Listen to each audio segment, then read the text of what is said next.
Welcome back to this hobby of ours and super duper special edition. I am here with my friend Meechelle, my belle. How are you, Shelly Belly? How you doing? D couldn't be better. Any day with you is a good day. All right, so the camera's here in case you need to it, but just focus on my face. Focus on all this gray. Oh, okay. You want me looking into camera, you want me looking at you. Either way. We're having a conversation. We are. We're talking watches. That's what's up. So, Meechelle and I have been friends forever and a day. She's out here in LA. Wanted to pop in and see her. But today's video is a part deux, if you will, to one of my previous videos, which is solving DHL issues. Now, flashing back, a while back, not that long ago, Meechelle had an issue with DHL, and randomly she reached out to me because she and I used to do some business and I used to move some weight, and she knew I could get down with logistics and so forth. Just so happens, you know, God blessed it, sent her my way, because by the time she had gotten to me, I'd done so many things with DHL trying to get things solved, and God led her to me and we solved it. So we're going to get into it. Today's episode is called The Italian Job. Molto bene. Molto bene. Prego. Do they have SpaghettiOs in Italy? Like for lazy Italian moms? I think I've seen it in like a American store. Like a market? Could you imagine you're Italian and you come to America and all your American friends are so excited to talk to you about what you grew up eating? You're like, oh, Chef Boyardee is molto bello. You're like, what? Oh yeah, my mom made Chef Boyardee SpaghettiOs every day after school. How sad would that be? But there's American Italian food. I grew up eating Italian food from my grandmother that they didn't really... Wasn't the SpaghettiOs. They didn't make it in Italy, but they come here and all of a sudden there's meat. You know, when they were poor in Italy, they made things up. That's different than being raised by SpaghettiOs in the heart of Italian cuisine. But I digress. Okay, the Italian job. To refresh your memory, cast your mind back. You are stone cold chilling in Italy somewhere in a village, Airbnb. Do you want to pick it up from there? Well, how far do you want me to go back? I can say that. Here's what I'll do. I'll tell the tale. You tell me if I got it right. We'll see if my memory is solid. Oh, we almost met these two. Oh, it must be nice to be in love and walk slowly across the street with your ugly dog. Sorry, my bee. Ugly? Okay, so you were at an Airbnb. Let me do this, I think. Okay. Okay, so one day I'm wearing my watch, I'm about to go out, and it snags on my coat.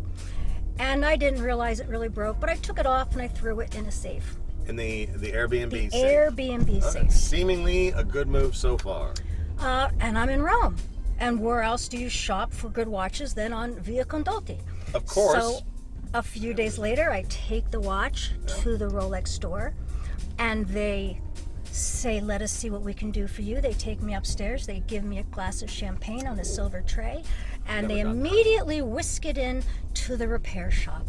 And after about 20 minutes, the man comes out very apologetically and tells me that it's not fixable. We're going to get that in another episode because I don't know what they were doing over there. It made no sense because I haven't seen the piece, but those things, you can fix those things. But go on. Well, they had a very impressive man behind glass with his little tools, and I watched him for a few minutes, and it looked like he was trying, but maybe that's all, a show. So, but they did say, you have to buy a new bracelet. And I said, fine, how much? And they told me, and it was reasonable, and I said, okay, I'll take one. And they said, get one. They said, no, you cannot just buy one. Okay, is there anything I can get? No. Okay, well, I'll order it. How long does it take? No. You cannot order one. You go back to America and you order it there because it's going to be much faster and less, and you won't have to worry. So you just take this watch back to America and we'll give you this really pretty little suede green bag as a gift. The little the travel pouch thing. Okay, so she's in Italy having fabulous cuisine in Roma. And she left the watch in the safe of the Airbnb. Nightmare. Absolute nightmare. Where were you when you realized you left it behind? Were you in the airport? Were you mid-flight? Oh no, I was traveling around Italy for the next couple of months. So I was in Rome for a month and I was going to be around for the next 2 months. Yeah. And I just tore my stuff apart because I know when I leave something, I look through my Airbnb. I don't want to leave anything behind. But the safe was black velvet, Right. and it had a little fake shelf. So I very smartly put it on the fake shelf. So if somebody opened the vault safe, they would never see it. Right. Never. Of course. So when I realized it was gone, I called the Airbnb owner, Yeah. who had become a friend because right I on. gardened and I took care of his place. Well, you do make friends everywhere you go. And he was delightful.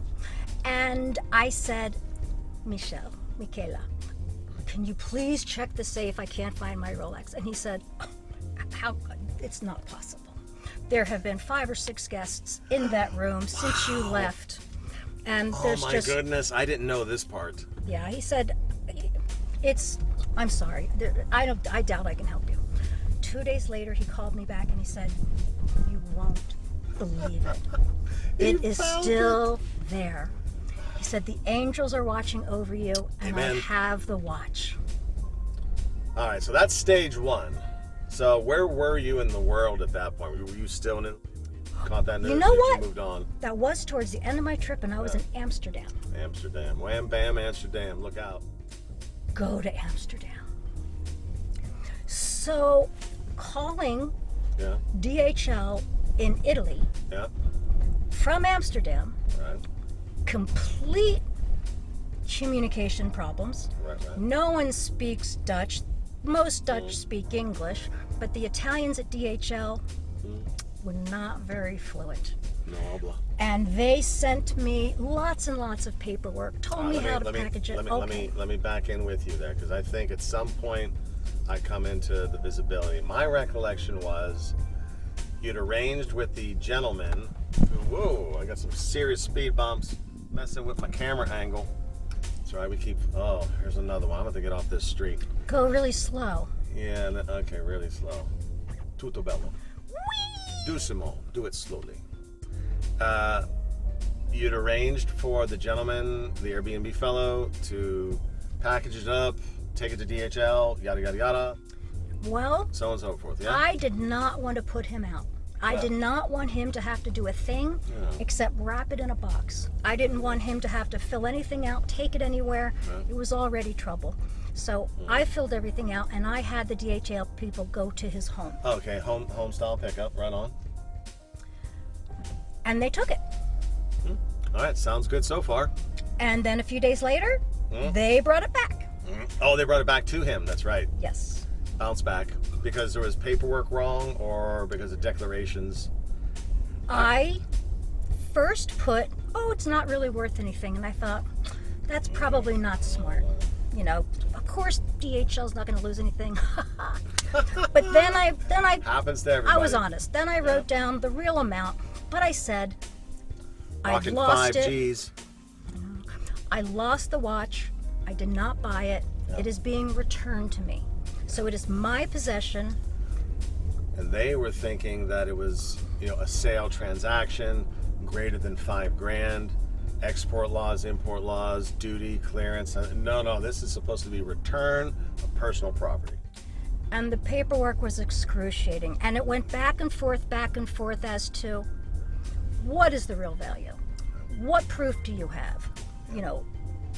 So then I spoke to everyone. I called America. I spoke to people here. They told me what to do again. I had it picked up again with more paperwork. And a couple days later, they sent it back to a DHL office in Rome. Roma Depot. And they said, your watch is here. You cannot send it. Your paperwork is wrong. Go get it. I don't know how to say no bueno in Italian, but how do you say no good in I don't know, tutto bene? problemas? I've learned my Spanish, y'all. So at this point, you needed a hero, didn't you? I needed a hero. I spent hours on the phone from Amsterdam. I, called my friends that spoke Italian. I called so many places in America. Someone helped me. I cried. I laughed. Yeah. I begged. I tried everything. I had every tool in my toolbox. You know what you didn't know? You didn't know that you had a watch guy on speed dial. That's what. And when I found that out, I peed my pants. It was. It was so funny when I got the text from you, because I'm like, I was laughing because I was in a perfect position to help you. It's like, God puts people into your life for different reasons. This reason, that reason, all sorts of stuff. But I don't think you could have found a person more suited to step in, and I'm not saying I'm special, I'm just saying I've done it a bunch, right?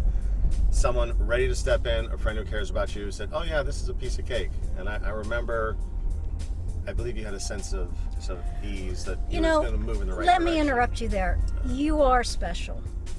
I have friends, but there's a handful of friends that will go above and beyond. And I have not seen, we just discussed since we lost our parents. Yeah. And we haven't talked in a long time. 5 years, 6 years? No, we've been in touch. We've spoken. Yeah, we haven't seen But we each haven't other. we haven't hung out. We haven't shared a meal. He's a I great know. cook. He's Yeah. a great cook. Yeah. We hadn't shared a meal in a long time. We just had a fabulous lunch. She very graciously took me out for lunch. It was so kind of you. It's a really, funny enough, really great Italian meal. So I remember getting it, and I was like, Meechelle, do not worry. Bounce me the email. I will sort this for you. The even funnier thing is, okay, so my experience is I buy watches. I buy a lot out of Japan, and a lot of the sellers, they do not fill out the paperwork right. So I've got my own Adobe PDFs of the DHL paperwork, so I can just fill them out, type them in. But I've also got contacts at my local DHL office. June, shouting out to you, you're fabulous. But the funny thing is, I dealt with two Junes on this, two June DHL reps. One in I think it's Cincinnati Customs, talking me through it, and then I was yapping with the dude in DHL Italy.